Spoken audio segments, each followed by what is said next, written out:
एक गांव था जहां के लोग खुशियों से भरपूर थे। गांव का सबसे शैतान बच्चा था मोहन। उसकी हर हरकत में मजा छुपा होता था। हर दिन नए नए शैतानी प्लानों की तलाश में रहता था। एक दिन मोहन ने सोचा, आज तो कुछ नया करना ही होगा। सुबह हुई और मोहन के दिमाग में एक नई शैतानी स्कीम आई। उसने सोचा, आज मैं छुपा रुस्तम बनूंगा, सबको दिखाऊंगा कि मैं कितना तेज हूँ। उसने अपने दोस्त रामू को बुलाया और उससे कहा, रामू भाई तैयार हो जाओ, आज हम मस्ती करेंगे। रामू ने पूछा, क्या प्लान है भाई? मोहन ने मुस्कुराकर कहा, अरे बस मेरे पीछे चलो और देखते रहो। दोनों ने गांव के सबसे बड़े बाजार में छलांग लगाई। मोहन ने एक दुकान में दौड़कर चिपक गया। लोगों को लगा मोहन दुकान में कुछ चुरा रहा है। दुकानदार ने देखा और चिल्लाया, चोर चोर। सब लोग भागते हुए वहां से निकल गए। पर मोहन ने रामू को सिग्नल दिया और उसने दुकान से बाहर आते ही मोहन के साथ हंसी मजाक करना शुरू कर दिया। सब लोग हैरान हो गए। फिर एक बच्चा बोला, देखो ये तो मोहन है, मस्ती कर रहा था बस।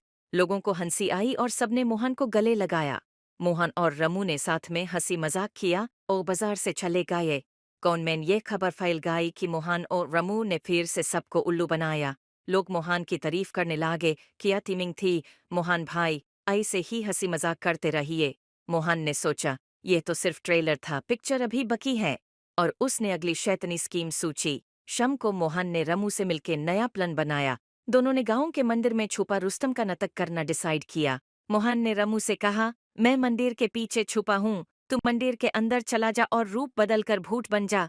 रामू मुस्कुराया और मंदिर के अंदर गया। थोड़ी देर बाद मोहन ने मंदिर के पीछे से भूत बनकर आवाज लगाई।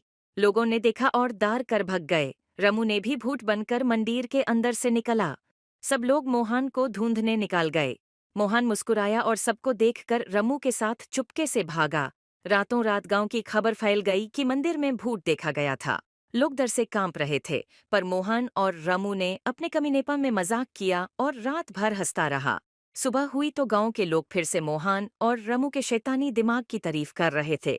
मोहन को ऐसा मजाक करने में बड़ा मजा आया, पर उसने सोचा अब अगली बार का मजाक और भी मजेदार होगा। इससे पहले कि कोई और शैतानी प्लान बन सके, मोहन ने डिसाइड किया कि वो अब सीधा रास्ता चलेगा। लेकिन उसका छुपा रुस्तमपन कभी भी भूलाया नहीं गया। मोहन का छुपा रुस्तमपन कभी खत्म नहीं हुआ। हर दिन नए नए आइडियाज उसके दिमाग में चल रहे थे। एक दिन मोहन ने अपने दोस्त रामू को लेकर जंगल में पिकनिक पर जाने का प्लान बनाया। जंगल में पहुंचते ही मोहन ने रामू से कहा, रामू भाई ये देखो, एक गुफा है, चलो अंदर चलते हैं, मजा आएगा। रामू थोड़ा डर के मारे माना करने लगा, लेकिन मोहन ने उसे कन्विंस किया। दोनों ने गुफा में दाखिल होते ही अंधेरा छा गया। रामू का दिल तेज धड़कने लगा। मोहन ने शैतानी मुस्कुराहट के साथ कहा, रामू भाई मैं कुछ देर के लिए बाहर जाता हूँ, तुम यहीं रुको। रामू ने घबरा कर कहा, नहीं भाई मुझे यहीं ले चलो, मैं अकेला नहीं रहना चाहता। मोहन ने कहा, अरे बाबा थोड़ा मजाक है, मैं बस थोड़ी देर के लिए जा रहा हूँ, तुम यहीं रहो। रामू ने मना किया, लेकिन मोहन को कोई फर्क नहीं पड़ा।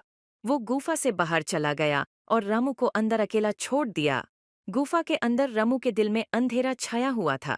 वो डर से कांप रहा था और हर आवाज उसको भयंकर लग रही थी। तभी एक अजीब सी आवाज गुफा में गूंज उठी, मुझे खा जाओ रामू। रामू ने घबरा कर पूछा, कौन हो तुम? आवाज फिर से बोली, मैं भूत हूँ, तुझे खा जाऊंगा। रामू का दिल और तेज धड़कने लगा। उसने भगवान की मदद मांगी और गुफा से बाहर निकलने की कोशिश की, लेकिन गुफा के बाहर मोहन नहीं मिला। वो अकेला जंगल में खोया हुआ था। कुछ देर बाद मोहन गुफा के सामने से छुपा हुआ रामू को देखकर मुस्कुराया।